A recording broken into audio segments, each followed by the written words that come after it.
حضرت انس بن مالک حدیث کے راوی، میری طرف دیکھیے گا، حضرت انس بن مالک حدیث کے راوی ہیں، توجہ کرنا۔ کہتے ہیں ایک بی بی حضور کے پاس آئی، اپنا علاقہ چھوڑ آئی، آ کے کھڑی ہوئی تو اس نے کہا حضور میں خاندان بھی چھوڑ آئی ہوں، سسرال بھی، میکا بھی، ننیال بھی، ددیال بھی، میں ہر ایک کو چھوڑ آئی ہوں، میں جائیداد والی تھی وہ بھی چھوڑ آئی ہوں، مال دولت بھی چھوڑ، ایک میرا بیٹا تھا جوان وہ میں ساتھ لائی ہوں۔ سونیا یہ آپ کی نوکری کرے گا اور میں حضرت فاطمہ کی ڈیوٹی کروں گی، میں حضرت عائشہ کے برتن دھویا کروں گی، میں بھی نوکری کروں گی، حاضر ہے۔ فرماتے ہیں رسول پاک نے بچہ اصحاب صفہ میں رکھ لیا، اصحاب صفہ میں، اور بی بی کو نبی پاک صلی اللہ علیہ وسلم نے عورتوں کے ساتھ متعین کیا۔ حضرت انس کہتے ہیں وہ نوجوان بڑا پیارا، بڑا میٹھا، بڑا دھیما، بڑا وفاشار، وہ سبق اچھی طرح یاد کرتا، وہ نماز دلچسپی سے پڑھتا، وہ حضور کی باتوں کو غور سے سنتا، وہ رسیلا، وہ سنجیدہ، وہ کم گو، وہ میٹھا، وہ پیارا۔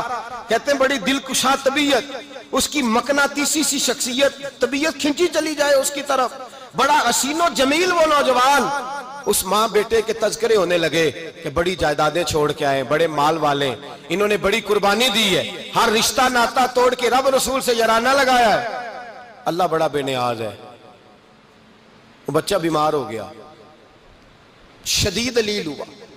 حضرت انس بن مالک فرماتے ہیں ہم قریب جا کے بیٹھے تیمارداری کرنے تو اتنا علیل ہوا کہ اس کا وجود کانپنے لگا۔ کہتے ہیں کچھ ہی دیر گزری تو اس نے کلمہ پڑھا، روح پرواز کر گئی، روح پرواز کر گئی، سننا روح پرواز کر گئی۔ کہتے ہیں نبی پاک صلی اللہ علیہ وسلم کو بلایا، حضور آئے تو آنکھوں میں آنسو۔ نبی پاک صلی اللہ علیہ وسلم نے سر پہ ہاتھ پھیرا اور پہلے حضور نے جملے ارشاد فرمایا تم غسل دو، کفن دو، میں خود اس کا جنازہ پڑھاؤں گا۔ پھر حضور نے فرمایا نہیں، اسے غسل نہیں دینا، ارادہ بدل گیا ہے، پروگرام تبدیل ہو گیا، اسے غسل نہیں دینا، کفن نہیں دینا۔ حضور کیا کریں؟ فرمایا اس کی اماں کو جا کے بتاؤ۔ یہ نہیں فرمایا بلا کے لاؤ، اماں کو جا کے بتاؤ۔ حضرت انس کہتے ہیں میں نے کوئی نرالا سے رنگ دیکھا، کوئی منفرد سا انداز دیکھا، ہمیں بھیج دیا اماں کو بلاؤ، اور خود نبی پاک اس کمرے سے نکل گئے اور حضور کے آنسو بھی یکدم خشک ہو گئے، مزاج بدل گیا، پریشانی بدل، اماں کو بلاؤ اس کی۔ پتہ نہیں ارادہ ہے محبوب کیا ہے، ارادہ ہے خدا کیا ہے۔ کہتے اس کی اماں کو جا کے خبر دی تو ماں کو تو بس کوئی اتنا بتا دے کہ بیٹا سائیکل سے گر گیا ہے، سائیکل سے گر گیا ہے۔ اماں ساری رات سوتی نہیں۔ ایک شاعر نے کہا تھا ایک مدت ہوئی میری ماں نہیں سوئی، میں نے ایک رات کہا تھا مجھے ڈر لگتا ہے، ایک رات کہا تھا مجھے ڈر لگتا ہے۔ یہ اپنے اپنے رنگ ہوتے ہیں، اپنا اپنا انداز ہوتا ہے۔ رمضان شریف کا مہینہ آتا تو میری اماں جی کہاں گری کا تیل منگاتی، چیزیں منگاتی، اور پھر زبردستی میں منع کرتا کہ اماں جی نہیں یہ آپ کیا کر رہی ہیں، میں تو تیل ویسے بھی ذرا کم استعمال کرتا ہوں، تو رگڑ رگڑ کے، اور نہیں کتابیں بڑی موٹی ہیں، فلاں چیز بڑی موٹی، اس کا رنگ تھوڑا نرالا ہے۔ اور یہ جو ماں کا رنگ ہے نا، اس جیسا رنگ دوسرا ملتا بھی کوئی نہیں دنیا میں۔ یہ اپنی مثال آپ ہی ہے۔ اماں کو کہا تیرا بیٹا، اماں ذرا دوڑی، گری، پھر اٹھی، پھر گری، پھر اٹھی، پھر گری، روتی ہوئی آئی۔ کہتے ہیں پیچھے وہ روئی، لیکن جب بیٹے کی میت کے قریب آئی تو اب نہیں روئی۔ کہتے ہیں ہمارے چہروں پہ نظر دے ڈالی اور کہنے لگی تمہارا کلاس فیلو فوت ہو گیا ہے، واقعی چلا گیا ہے؟ کہاں پردہ کر گیا، واقعی کہاں؟ کہتے ہیں اماں نا زمین پہ بیٹھی اور پہلے اس نے بیٹے کے پیر اٹھا کے چومے، پھر سینے پہ رکھے، پھر وہاں سے اٹھی اور ادھر آئی، سر سجدے میں رکھا اور دونوں ہاتھ اٹھا کے کہنے لگی اے اللہ میں دولت کے لیے ایمان نہیں لائی تھی، اے اللہ میں جائیدادوں کے لیے کلمہ نہیں پڑھا تھا، مولا میں تیری بارگاہ میں آئی تھی تو میں تیرے اور تیرے رسول کو مان کر آئی تھی، خدا بندہ میں نے میکے چھوڑ دیے، سسرال چھوڑ دیا، ننیال چھوڑ دیے، ددیال، وہ دشمن تھے سارے دین کے، چھوڑ کے آئی، میں نے آرزوؤں کا بڑا مکان بھی چھوڑا، خدا بندہ بیٹے نے جانا تھا، مجھے شکوہ کوئی نہیں، لیکن خدا بندہ اب میرے سارے کہیں گے تو نے کلمہ پڑھا تھا تو تیرا بیٹا ہی چلا گیا، اے اللہ کی اگر تو نے دل مسلم کی دل جوئی نہیں، تانا دیں گے بت کے مسلم کا خدا کوئی نہیں، اے اللہ میرا یقین کہتا ہے کہ اگر تو مارنے پہ قادر ہے تو زندگی دینے پہ بھی قادر ہے، خدا بندہ کافروں کو راضی نہ کر، وہ خوش ہو جائیں گے، وہ مجھ پہ تانے کسیں گے، پھپتیاں کسیں گے، اے عرش کے مالک، رحمت کا دروازہ کھول، میں تیرے نبی کی بارگاہ ناز میں رہتی ہوں، نظر فرما۔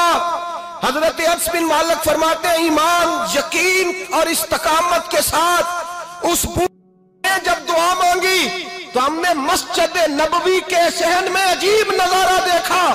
ایک ماں نے دعا مانگی تو بیٹا اٹھ کے بیٹھ گیا، کہتے ہیں بیٹا اٹھ کے بیٹھ گیا، کلمہ پڑھ تو وہ اٹھ کے بیٹھا، ماں نے سینے سے لگایا اور ماں اور بیٹا نعرے لگانے لگے، لوگوں سنو، قرآن بھی سچا، اسلام بھی سچا، اللہ بھی سچا، یہ مسجد نبی سچوں کا گھر، اور سب سے بڑھ کے اللہ کا رسول سچا، اللہ کے رسول سچے، محبوب سچے، مسجد میں رہنے والوں میں سب سے بڑھ کر سچے، رسول کائنات صلی اللہ علیہ وسلم کا دین سچا۔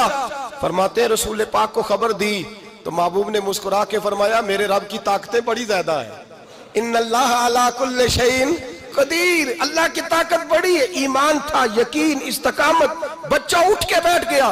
حضرت انس کہتے ہیں وہ حضور کے زمانے میں بھی حیات رہا، وصال ظاہری کے بعد حضرت ابو بکر کے زمانے میں بھی موجود رہا، عمر کے زمانے میں بھی موجود، حضرت عثمان کے زمانے میں اس کی ماں کا انتقال ہوا، اس نے اماں کو دفن کیا، اور ماں کے بڑے عرصے کے بعد اس نے پردہ کیا۔ جب ہم اس کی طرف دیکھتے تھے نا، دیکھتے اس کی طرف تھے پر ہمیں اس کی اماں کا ایمان یاد آ جاتا تھا، ہمیں یقین، او بھائی کبھی تو نے رب کریم کی بارگاہ میں سر سجدے میں رکھ کے مانگا ہی نہیں، تو کبھی آیا ہی نہیں، ورنہ اس کے دروازے سے کوئی خالی جا سکتا، سوال ہی نہیں پیدا ہوتا، کوئی خالی جائے، کوئی جاتا ہی نہیں، وہ بھیجتا ہی نہیں، اس کا انداز ہی نہیں، اس کا یہ کریمانہ انداز ہی نہیں، وہ بھیجتا ہی نہیں، وہ تو نواز دیتا ہے۔ ایمان، یقین، استقامت اپنائیے، اوڑھیے، اپنی زندگی میں اللہ تبارک و تعالیٰ کے ساتھ جڑیے۔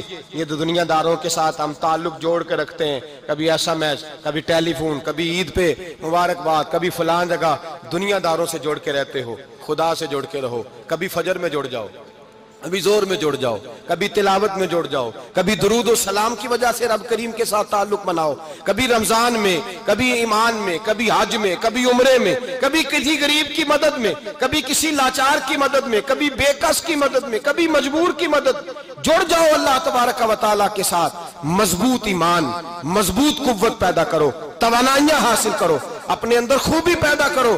میرے بھائی یاد رکھیں، ایمان مضبوط ہوتا ہے تو اللہ عرش سے مدد نازل فرماتا ہے، اور جب ایمان کمزور ہوتا ہے تو جو مدد پاس ہوتی ہے وہ بھی چھن جاتی ہے۔ رمضان المبارک کا جمعہ، پہلا جمعہ، ایمان کا موضوع بیان کر کے دو باتیں گزارش کرنی ہے۔ ایک وعدہ کیا میرے نبی پاک نے، ذرا ایک تجربہ کریں تو صحیح، اس پر بھی ذرا تجربہ کریں، یہ 8 دن یہ نسخہ آزمائیں تو صحیح۔ رسول پاک نے فرمایا تو نماز پڑھ، تیرے نبی کا وعدہ ہے تیری روزی میں برکت ہو جائے گی، اس کو ذرا آزمائیں تو صحیح، آزمائیں تو صحیح۔